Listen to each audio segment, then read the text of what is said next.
Ang susunod na dula na inyong maririnig ay hatid sa inyo ng MBC DZRH. Hukumang Pantahanan. Hukumang Pantahanan. Mga kasong tunay at totoong nagaganap sa pang-araw-araw nating pakikibaka sa masalimuot at mapagbirong kapalaran. Magsisilbing tagapagpaalala upang makaiwas sa mga krimen at kaguluhan. Tatayong bantayog na magpapatatag sa kalooban ng bawat nilalang.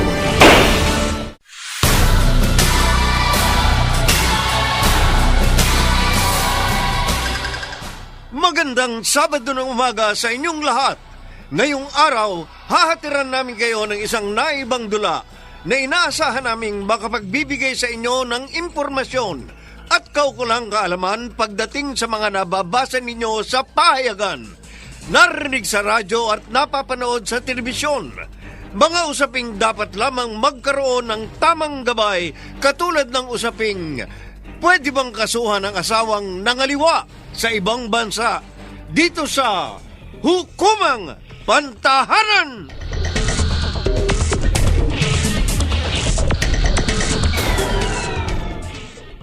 Ano kailangan mo? Iniistorbo mo paglalaba ko. Alis na ho ako.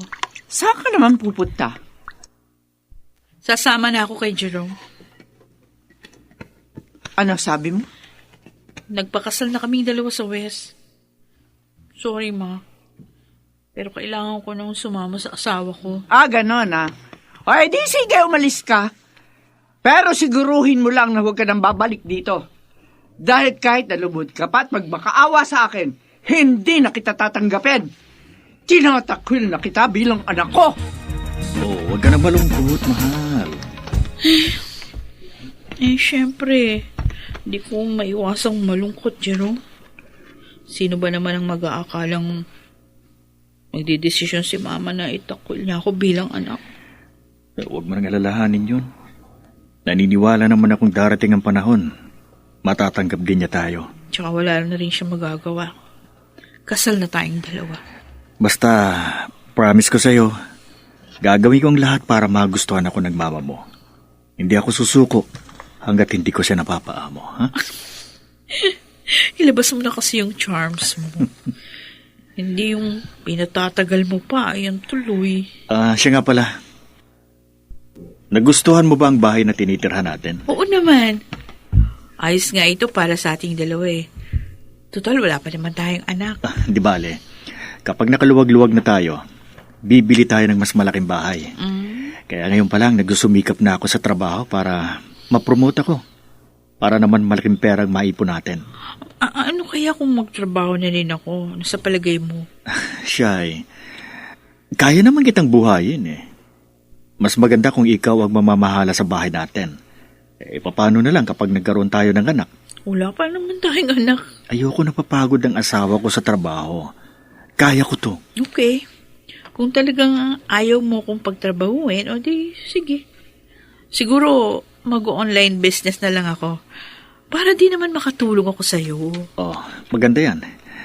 Mas mabuti nga kung mag-online business ka na lang muna. Mag-seller ka ng mga bagay na in ngayon. Bibigyan kita ng pampuhunan mo. Wow, sige. Basta makakaasa ka sa akin. Hindi ako magiging pabigat sa'yo.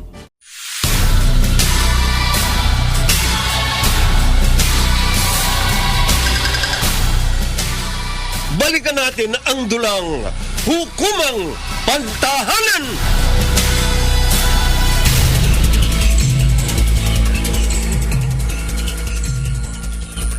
Jerome? Busy ka? Hindi naman. Bakit?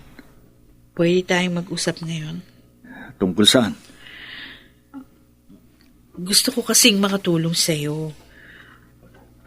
Ikaw lang kasi nagtatrabaho sa atin eh. Ayoko naman yung maging palamunin mo lang. Alam mo, Shy, papayagan naman kitang magtrabaho. Talaga? Kahit sa ibang bansa ako magtrabaho? Ha? Bakit sa malayo ka pa magtatrabaho kung pwede naman dito? Kasi merong inaalok na trabaho sa akin yung recruiter na si Aling Tess. Waitress sa Dubai. Malaki yung sahod.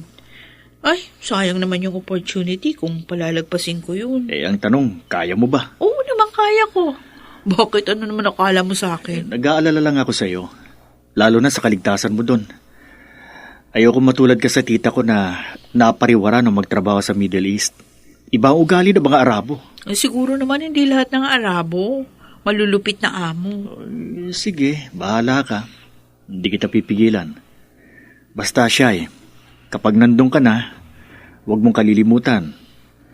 At tuloy pa rin ang communication natin, ha? Oo. At saka alam mo, dapat magtiwala din tayo sa isa't isa. Ay, kailangan ko pala ng tulong mo. Lalo na sa mga gagastusin kong requirements, tsaka placement fee. Matutulungan mo ba ako? Dito sa Alcobar Restaurant, halos lahat Filipino ang mga tauhan. Maliban lang sa head chef at sa manager. Huwag ka mag-alala, mababait ang mga tao dito. Ay, Fatima, yung magiging boss ko, mabait ba? Ay, oo! Napakabait ni Sir Omar. Gentleman. At saka, binata. And take note, ang gwapo niya. Kamukha ni Ian Veneracion. Talaga? Oo! Ay, speaking of, nandito na tayo sa tapat ng office ni Sir Omar. Kanina ka pa hinihintay nun. Ay. Teka lang, ha? Sir Omar! Come in. Sir, our newly hired service crew has arrived. Let her in. Halika na, Shai. Pasok ka. Good afternoon, sir. Good afternoon. So, you're Shai Ongpauko? Yes po. Ay, sir. I'm Omar Hemley, the branch manager of Alcobar Restaurant. Very nice to meet you, Shai. Me too. Naku, Fatima. Bakit? Nakakahiya naman kay Sir Omar na kunin ko yung advance na sweldo. Ano ka ba? Huwag kang mahiya kay Sir Omar. Sabihin mo lang, kailangan ng asawa mo yung pera ngayon. Pero kasi Shai, nagtataka ako kung bakit kailangan mo pang magpadala ng pera sa asawa mo. Samantalang may trabaho naman yun sa Pilipinas. Bakit hindi mo nalang ipunin yung sinusweldo mo dito para sa'yo? Hindi pwede. Marami kaming bayarin sa Pilipinas. At saka kailangan ko talaga tulungan ng asawa ko. Nga pala, I'm sure, ibibigay ka agad ni Sir Omar yung sweldo mo. Lakas ka sa kanya. Mabait lang talaga si Sir sa mga hawak niyang empleyado. Ang sabihin mo, may gusto sa'yo ang manager ng restaurant natin. Kuya, huwag kang gagawa ng chismis dyan. Baka makarating yan kay Sir Omar. Nakakahiya naman sa kanya. Kakahiyo? Ako sa'yo. Ay, may tumatawag sa cellphone mo. Patingin. Obo, si Sir Omar pala. Uy, dali-dali, kausapin mo na. Oo. Hello? Hello, Shai. Are you okay? Yes. I'm Really? okay. Really? Yes. Well, I called you because, can I invite you for a dinner tomorrow evening?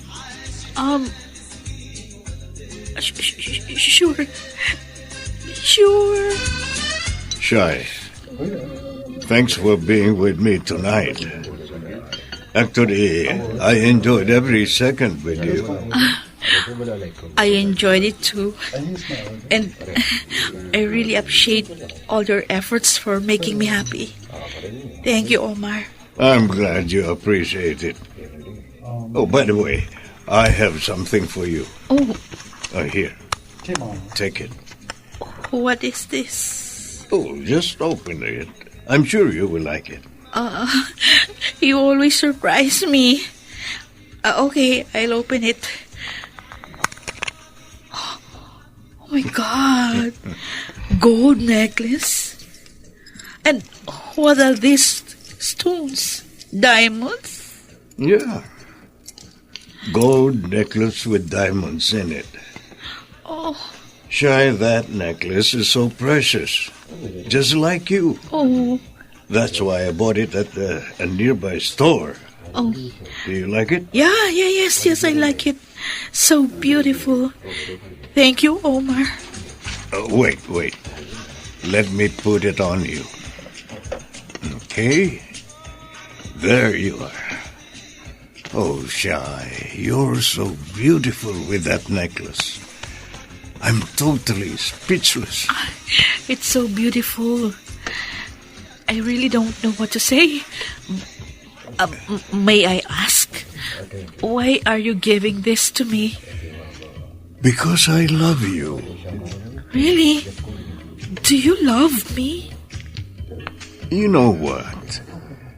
I fell in love the first time I saw you. And since then, I always think of you.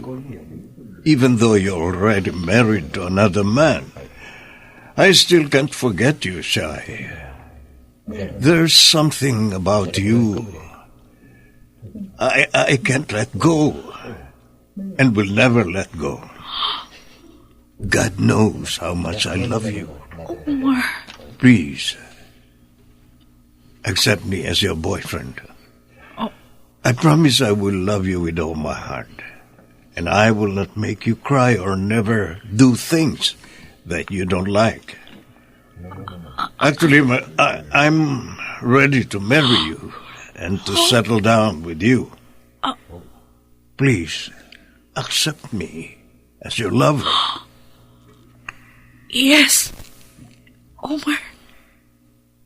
I accept.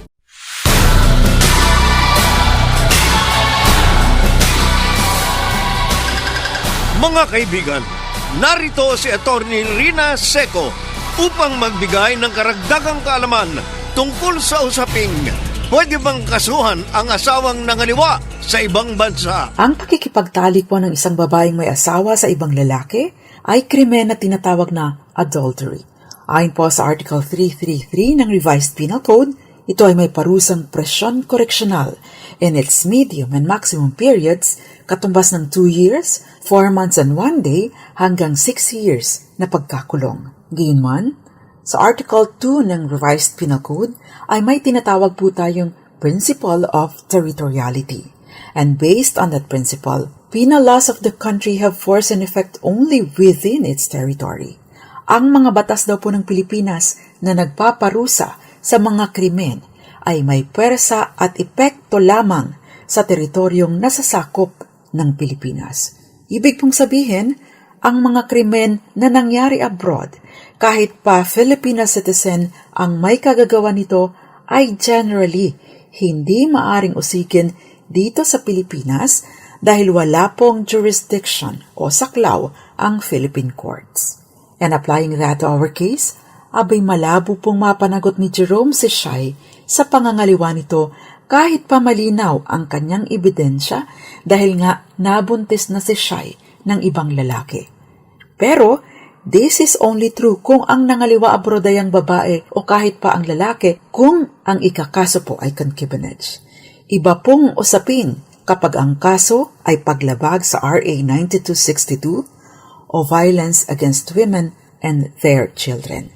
Kaya warning po sa mga kalalakihan na nangangaliwa sa ibang bansa dahil bagaman at wala pong jurisdiction ng Philippine courts for the crime of concubinage, iba pong usapin kapag ang ikinaso ay paglabag sa RA 9262 o anti-vowsy law. Sa kasong may GR number 212448 na dinesisyonan po ng Supreme Court ng 2018, abay nag-asyong po ng jurisdiction ang Philippine courts sa kaso ng vowsy. Batay po sa facts ng kaso, yung asawang lalaki ay nagtatrabaho bilang chef sa Singapore habang ang kanyang misis at 2 anak ay naiwan dito sa Pilipinas. Nakipag-live-in si chef sa karelasyon nitong Singaporean. Bihira po itong magpadala ng sustento sa kanyang pamilya dito sa Pilipinas. May pagkakataon din ang minsang bumisita si Mrs. kay chef sa Singapore na nagkaroon po ng violent altercation sa pagitan nilang mag-asawa. Sinasabing minaltrato ni chef si Mrs.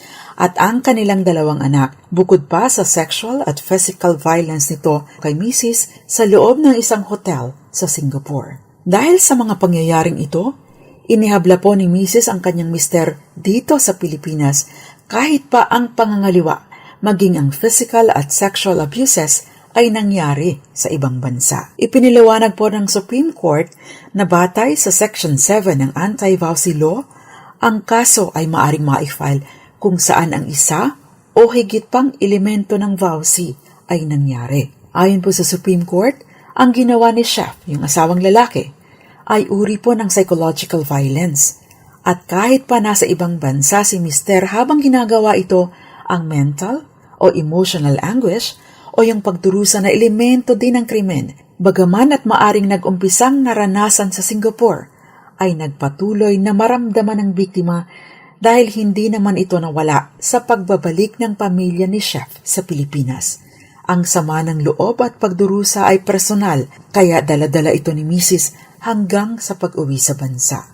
Dahil dito, sinabi po ng Supreme Court na may sapat na basehan para usikin si Chef dito sa Pilipinas.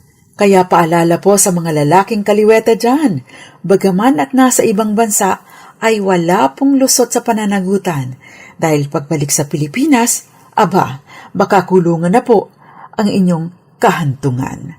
At yan po ang hukumang pangtahanan natin ngayong umaga. Ako po ang panyara ng bayan, Attorney Rina Seco. At muli ninyo akong maririnig at mapapanood din para sa iba't ibang usaping legal sa programang Dos Compañeras, Mondays, Tuesdays, Thursdays, and Fridays, 6:30 hanggang 7:30 ng gabi, dito lang po sa DZRH, DZRH News Television, at iba't ibang social media platforms ng DZRH. Happy long weekend po sa inyong lahat. Maraming salamat, Attorney Rina Seco, sa pagbibigay ng karagdagang kaalaman tungkol sa mga batas na pinairal sa ating bansa. Mga nagsiganap, Rosana Villegas, Phil Cruz, Susan Robles, Maynard Landicho Jr., Jenaline de la Cruz at Bobby Cruz. Naglapat ng tunog Jerry Mutia. Sa musika ni Bubuy Salonga. Supervisyong teknikal ni Bong Buyar at Eric Lucero. Creative consultant Bobby Cruz. Isinulat para sa radyo ni Krishna Senga. At sa direksyon ng inyong lingkod, Lionel Benjamin. Hukumang Pantahanan!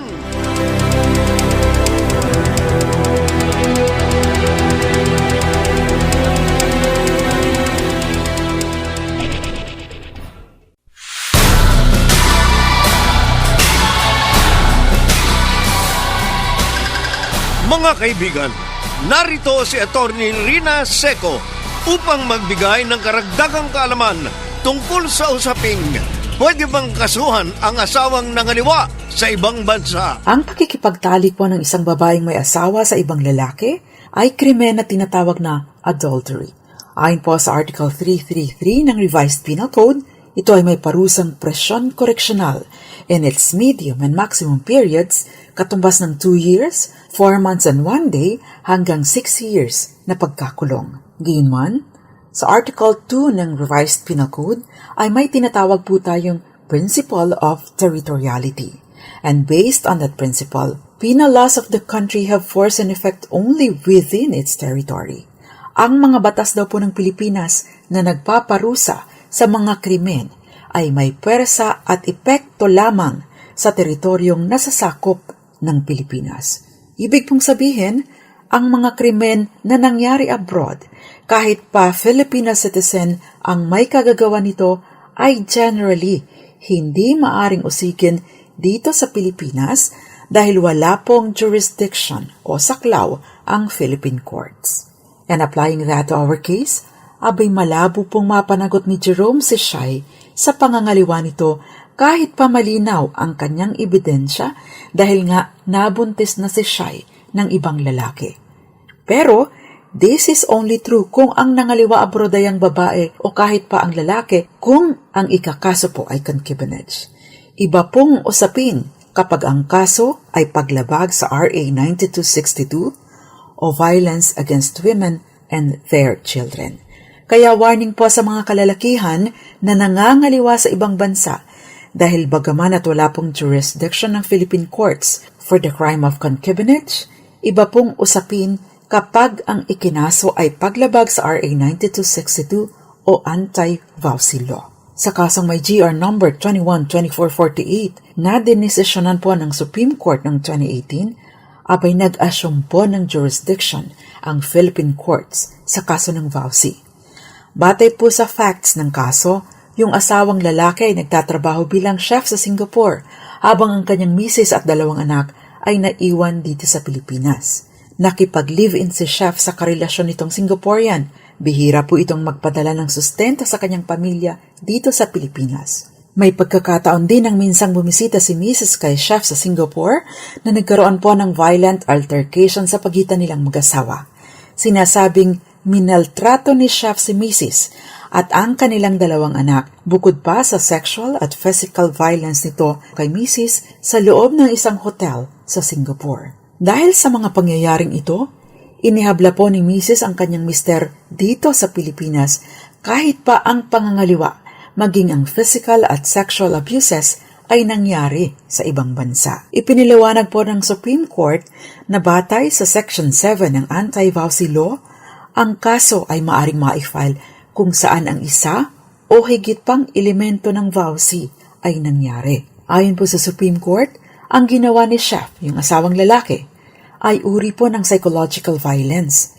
At kahit pa nasa ibang bansa si mister habang ginagawa ito, ang mental o emotional anguish o yung pagdurusa na elemento din ng krimen, bagaman at maaring nag-umpisang naranasan sa Singapore, ay nagpatuloy na maramdaman ng biktima dahil hindi naman ito nawala sa pagbabalik ng pamilya ni chef sa Pilipinas.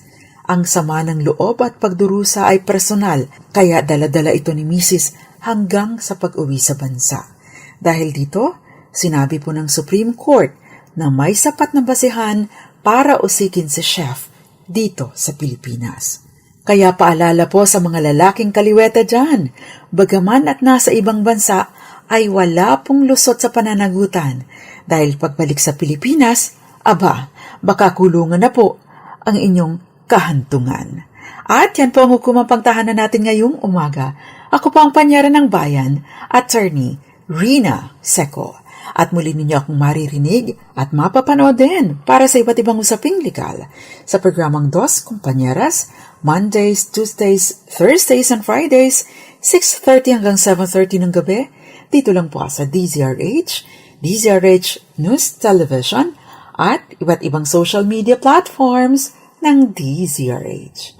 Happy long weekend po sa inyong lahat. Maraming salamat, Attorney Rina Seco, sa pagbibigay ng karagdagang kaalaman tungkol sa mga batas na pinairal sa ating bansa. Mga nagsiganap, Rosana Villegas, Phil Cruz, Susan Robles, Maynard Landicho Jr., Jenaline de la Cruz at Bobby Cruz. Naglapat ng tunog Jerry Mutia. Sa musika ni Buboy Salonga. Supervisyong teknikal ni Bong Muyar at Eric Lucero. Creative consultant Bobby Cruz. Isinulat para sa radyo ni Krishna Senga. At sa direksyon ng inyong lingkod, Lionel Benjamin. Hukumang Pantahanan!